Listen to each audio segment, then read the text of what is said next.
So guys, today I'm going to do something pretty fun. A lot like the zombie survival kit, today I'm going to be talking about my top 3 weapon choices for a zombie apocalyptic time. So let's get started. This first one, I want to note that you have to understand 2 things kind of about my zombie weapon survival picks, and that is that my top 3 choices are not necessarily based on what I'd be using the most, but rather what's most valuable to me as far as in this situation. Also, what you have to realize is my style of how I would go about in a zombie survival situation. And so the first thing is, or how I would go about this, my style, I would tend to emulate more like how I do on video games, and that is to be more of a scavenger, because I don't really think in a zombie situation there's going to be much of an agricultural growing of like tomatoes in a big farm. I think you're primarily going to have to scavenge them. And so what this means for the zombie apocalypse person is that lightweight, speed, the mobility are very important. So with my particular setup here, technically I could actually carry it all on this gear slinger, but most importantly I could carry it all on my person without any fancy backpack or without any fancy accoutrements per se. It could all be on me, keeping it really high speed, low drag. So the first part is, I totally forgot to get it out, but the first part to me and the most important piece is going to be a handgun. Now this is a Glock 21, and I think the Glock 21 is probably the most important piece, because in particular, I don't intend to use it at all. I try and not use it, and in video games, this is how I am very similar. One, because guns are very loud, and loud guns tend to attract zombies. But what I would carry the handgun for is if I ever found myself encircled with zombies, or if I ever found myself in a position where I needed to quickly get out, and I just needed to go. And so, like I said, if I found myself encircled by zombies, I could use the handgun, and I would have 3 mags with me to shoot a hole essentially in the wall and bolt. Like, you know, if there was a wall of zombies, I would shoot a handful of zombies and run. And that's essentially this. So if I ever found myself in a tight situation, or if things got really bad, you know, and all of a sudden I turn around and the corridor is filled with zombies, that is when I would use the handgun to take down a few zombies, not a gigantic amount of zombies. And once again, I'm not waging war with this. This is only an escape mechanism essentially for me. And once again, that's because I kind of want to be like a ninja in zombie survival situation. To run in, grab what I need, and then run out really fast before they even know that I was there. And I think this is really the best way, because when you get involved in a lot of fighting, that's going to take a lot of resources, a lot of energy, and a lot of time. And not to mention that it can also alert other zombies and other people to your position. So I'm not a big fan of getting into brawls. So the second piece for me is going to be the SOG Tactical Tomahawk. And this is going to be the workhorse of my theoretical weapons. And the reason why is not so much because it's a good attack tool, but because it has this spike.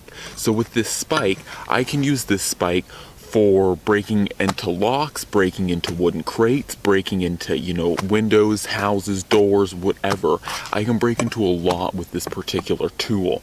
And that is going to be the big thing, because once again, I see myself more as trying to run in, grab something, run out before anyone realizes I was even there. I kind of want to be the ninja. Plus, extra tactical points, you can also throw this at zombies for that awesome death shot if you want to be stupid. Once again though, don't throw your tomahawks, because that's a stupid idea. Don't ever disarm yourself. But that is my my second choice, and like I said, really the workhorse of the gear, is because I can break down stuff, I can break into stuff, I can do what I need as a scavenger with this tool. And not only that, it is also a very lightweight, high-speed, low-drag kind of tool.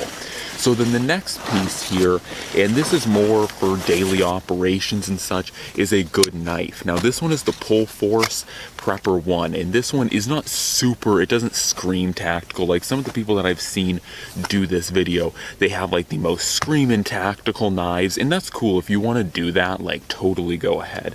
But for me, this is more of a knife that if I ever needed it in a tactical situation, this will do the trick. This can be pulled out, and I can definitely use this as a tactical knife, especially how I would carry this. As you can see, I'm running the Scout style on the belt, so definitely this would be a theoretical tactical knife if I ever needed it that way.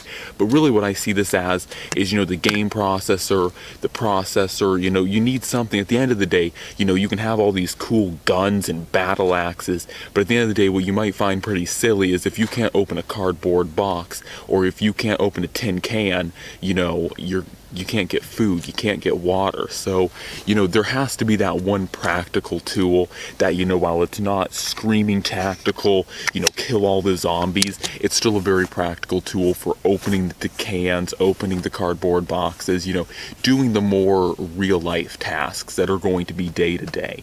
But as well, it has that tactical element so that in case I ever need to throw it into a tactical situation, or if, say, while I'm sitting there eating my oatmeal, my instant oatmeal, a zombie comes up and just tries to maul me, and just boom, pull this out and take him down. So that is that. And of course, this is a pretty non-serious video.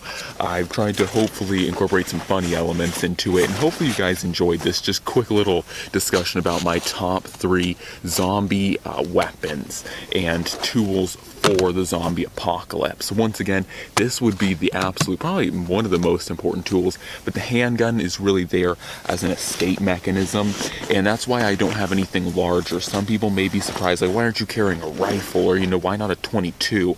Because in my particular style, I'm not planning to sit there and pick them off. I'm planning to run in, grab what I need, take down a zombie if I have to with the tomahawk, and leave fast. And if I ever get cornered, that's when the handgun would come in. So anyways, guys, don't forget to comment what your 3 tools would be, and if anyone else wants to take on this tag, definitely do it. It's so fun and hilarious. And so anyways, guys, don't forget to comment, like, share, subscribe, and I'm out.